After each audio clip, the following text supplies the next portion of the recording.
병원을 사직하고 현장을 떠난 전공의들의 숫자가 10,000명에 가까워지고 있습니다.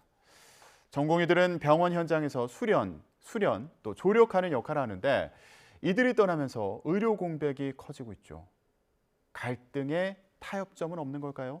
전공의 입장을 직접 들어본 시간 마련했습니다. 대전 성모병원을 사직한 전공의 류오카다 씨를 모셨습니다. 안녕하십니까? 안녕하세요. 네. 자, 먼저 본인이 누군지 시청자 여러분들 좀 궁금해하실 것 같은데요. 소개 부탁드릴게요. 저는 성모병원에서 인턴으로 일하다 이번에 2월 16일 날 사직한 류오카다입니다.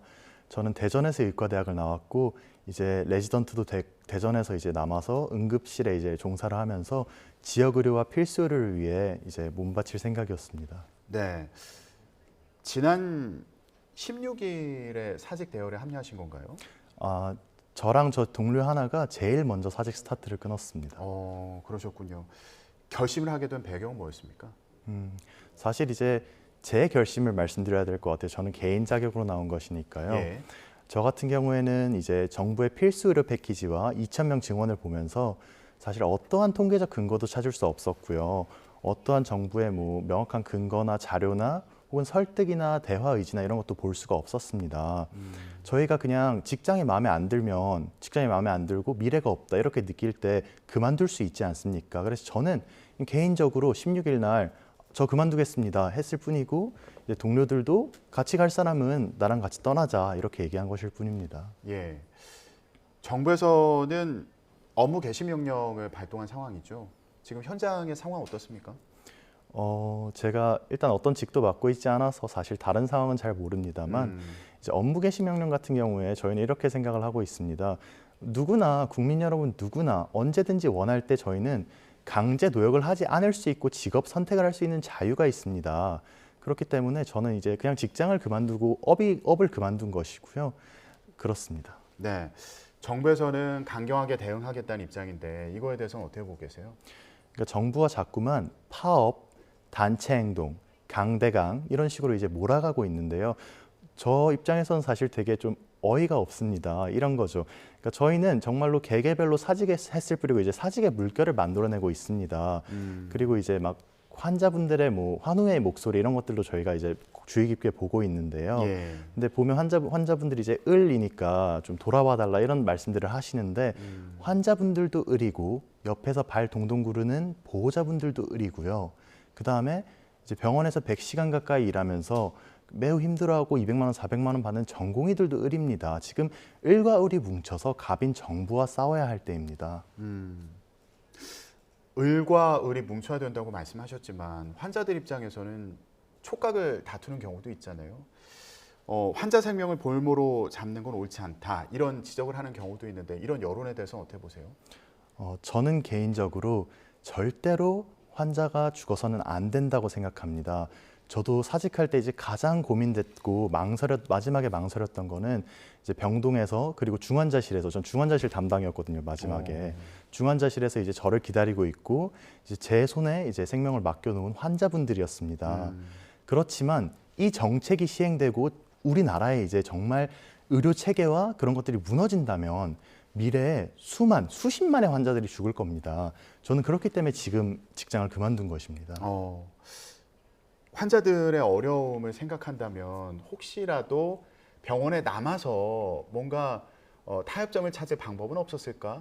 이런 생각도 드는데 어떻게 보세요? 네, 저도 그것에 굉장히 공감합니다. 그렇지만 정부가 어떠한 대화 의지도 없고 그리고 이제 사직한 직후부터 바로 이제 업무 개시 명령과 무슨 뭐 주동자를 잡아서 처벌하겠다. 그다음에 법정 최고형을 내리겠다. 그리고 저희가 무슨 범죄자도 아니고 지금 집마다 경찰이 찾아오고 있어요. 제 주위들 다. 그다음에 출국 금지 명령이 내려졌습니다. 저는 이게 네. 저희가 무슨 범죄를 저질렀는지 정말 묻고 싶습니다. 굉장한 중범죄자 같은데요. 네. 저는 정말 어떤 근거로 그러고 있는지 정말 궁금합니다. 네. 주변의 다른 전공의 분들과 이런 상황에 대해서 좀 대화도 나누고 하시나요? 네. 저는 제 가까운 친구들과 대화 나누고 있습니다. 무슨 얘기를 가장 많이 하세요, 요즘? 요새요. 나는 이제 그만뒀으니까 이제 뭔 일 할지 생각해야겠다. 그러니까 사람들이 좀 약간 정부가 뭐 강대강했지 이러면서 뭐 돌아올 거라고 생각을 하는 것 같은데요. 저는 정말로 지금 필수 의료와 그다음에 국가의 미래가 걱정되는 것이요. 정말 이 사태가 끝나도 정부의 진솔한 대화 의지와 정책 개선, 분석 이런 것들이 없으면요. 예. 정말로 안 돌아올 수 있어요. 한 3분의 1, 2분의 1은요. 정말 지금 사직서를 16일 같이 낸 동료 하나는 네. 저희 병원 앞에 AI 뭐 직업 매칭 센터 이런 게 있더라고요. 예. 일자리 센터. 거기 바로 등록을 했습니다. 친구 하나는 바로 자격증 준비하면서 이민을 준비하고 있고요. 호주 이민이었나? 그리고 또 다른 친구는 이제 어릴 때 놔뒀던 이제 뮤지션의 꿈을, 음악의 꿈을 이제 다시 펼치겠다면서 학원을 등록을 하더라고요. 네, 그런 상황입니다. 병원으로 아예 돌아가지 않을 가능성까지 염두에 두고 지금 사직서를 제출한 거다. 예, 이런 입장을 좀 말씀해 주셨는데 맞습니다. 의대 정원 문제와 관련해서 전공의들의 반발이 가장 눈에 띄고 지금 거세 보이거든요. 그 특별한 배경이 있을까요? 글쎄요. 그건 이제 전공의 협의회나 좀 이런 곳에 여쭤보셔야 될 것 같은데요. 저는 그냥 사직한 전공의 개인일 뿐이고 예. 제 입장은 충분히 전달을 드린 것 같습니다. 자, 그러면 의대 증원 문제에 대해서 어떤 입장을 갖고 계신지 하나하나 좀 얘기를 해보도록 하겠습니다. 정부에서는 2,000명 증원하는 거는 이거 최소한의 규모다 이렇게 얘기하는데, 물론 개인적인 입장이라고 말씀하셨지만 한 분 한 분의 생각이 중요하니까요. 이 숫자를 받아들이지 못한다는 게 이제 의료계의 입장이지 않습니까? 이건 왜 그렇다고 봐야 될까요? 그러니까 정부가 근거로 제시한 3가지 자료가 있습니다. 근데 그 자료를 하나하나 뜯어보면 정말 원하는 부분만 취사 선택하고 짜깁기 했다는 것을 알 수 있어요. 그러니까 정말 그 2,000이라는 숫자는 아무런 근거가 없습니다, 여러분. 그러니까 어떤 하나의 자료, 첫 번째 자료에서는 시나리오 추계를 하나만 계산했고 여러 시나리오가 있을 텐데요. 그다음 두 번째는 선제적으로 먼저 구조적 개혁 이런 것들이 일어난 다음에 그 다음에 이제 5%씩 천천히 증원해도 늦지 않다고 말하고 있고요. 다른 이제 시나리오에서는 오히려 뭐 생산성 향상이라든지 아니면 인구가 이제 감소하는 것을 충분히 지금 반영하지 못하고 있어요. 그렇기 때문에 오히려 감축해야 된다는 의견도 있습니다. 그러니까 저는 의대 증원에 막 반대한다, 필수 의료 패키지에 반대한다 이런 것보다 정부가 정말로 대화를 하자는 겁니다. 지금 이제 이렇게 겁박 주고 전공의들 보고 막 출국 금지 명령, 경찰 출두하라, 고소한다, 법정 최고형 이런 거 말고요. 대화를 하자고 하면 대화를 안 할 사람이 없을 겁니다. 한 손에는 칼을 들고 대화를 하자고 하면 대체 누가 믿고 가겠습니까?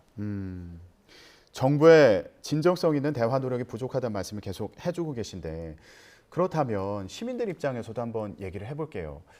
흔히들 응급실 가려고 했는데 이거 들어갈 수 있는 응급실을 못 찾아서 계속 구급차를 타고 돌았다더라. 그리고 소아과에 가려면 뭐 오픈런이라는 말까지 나올 정도로 아침 일찍 가도 한참을 기다려야 된다고 하더라. 이런 얘기들 사실 뉴스에서도 많이 전해드렸거든요. 이런 상황을 보면 의사가 부족한 거 아니야? 시민들은 그렇게 생각할 수 있지 않습니까? 그러니까 저는 이걸 되게 명확히 해야 된다고 생각해요. 논점을 정부가 흐리고 있습니다. 의대 증원으로. 그러니까 저희가 고민해야 될 거는 그런 문제입니다. 응급실 뺑뺑이 소아과 어플로 문제 있어요. 그다음에 지금 뭔가 의료계에 뭔가 문제가 있다고 느낍니다, 사람들이. 그러면 그 문제를 해결해야 되는데 예. 의사수 증원은 그 답이 아닙니다. 예를 들면 의사수가 적다는 이제 OECD가 통계가 있지 않습니다. 정부가 맨날 인용하는데 그 의사수가 적은 똑같은 OECD 통계 나머지 항목들은 보지 않아요. 우리나라 평균 수명 세계에서 3위입니다. 대체 의사수가 부족하다면 왜 이렇게 건강한 거죠? 그다음에 예방 가능 사망률도 가장 낮은 수준이고요. 도시와 농촌 간 의료 격차는 세계에서 가장 낮은 35개국 중에 일본 강국이 가장 낮습니다. 이 생각보다 이제 시민 여러분이 이제 생각하시는 것과 실제 OECD 수준이 다릅니다. 그다음에 의사수가 적다고 인용을 했는데요. 사실 물론 이제 저는 전문가가 아닙니다. 25살 청년일 뿐이고요. 이제 전문가분들이나 교수님들이 이야기해 주셔야 할 부분이지만 제가 아는 부분에서만 이제 설명을 드리자면 그 이제 통계 같은 경우에도 의사수가 적게 나타나는 게 고용 형태가 다르기 때문입니다. 영국이나 이런 독일 이런 곳들은 의사가 이제 거의 준 공무원에 가깝습니다. 그렇기 때문에 이제 조금 더 많이 추계가 될 수 있는 거고요. 그런 이제 세부적인 차이는 고려하지 않은 채 뭔가 소아과 뺑뺑이 응급실 오픈런 응급실 뺑뺑이 소아과 오픈런 의사수 적어서 그래 이렇게 일방적으로 얘기하면 사실은 근거도 없고 납득하기 어렵고 논리의 비약입니다. 의사수가 부족하지 않다고 본다 이제 말씀해 주신 거고, 근데 정부에서는 의사수를 늘리면서 동시에 대책을 보완책을 지금 뭐 지적하셨던 그런 문제들을 이제 보완할 수 있는 대책을 같이 내놓은 상황이지 않습니까? 의료 패키지라고 해서 이거에 대해서 어떻게 보시는 입장이세요? 그러니까 정부가 필수 의료 패키지를 내놨습니다. 근데 우리가 패키지라는 단어를 쓸 때 이제 여러 개 이렇게 상품 묶어서 이렇게 하는 이제 패키지를 말하지 않습니까? 근데 굉장히 포장지는 깔끔한 이제 선물 세트를 명절 선물 세트를 만들어 놨는데요. 안에 들어있는 걸 까보니까 다 하나하나 썩어 있는 과일이에요. 그래서 하나하나 까보겠습니다. 이제 제가 아는 수준에서 개인적으로 말씀드리자면요. 이제 예를 들면 10조를 투입하겠다고 했습니다. 근데 구체적으로 명시가 되어 있지 않아요.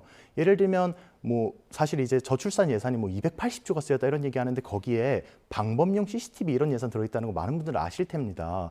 그러니까 정말 그 10조가 어디에 구체적으로 쓰이는지 지역 의료와 그다음에 필수 의료에 얼마나 쓰이는지 수가 체계는 어떤지가 제시가 안 되어 있는 공연불에 불과합니다.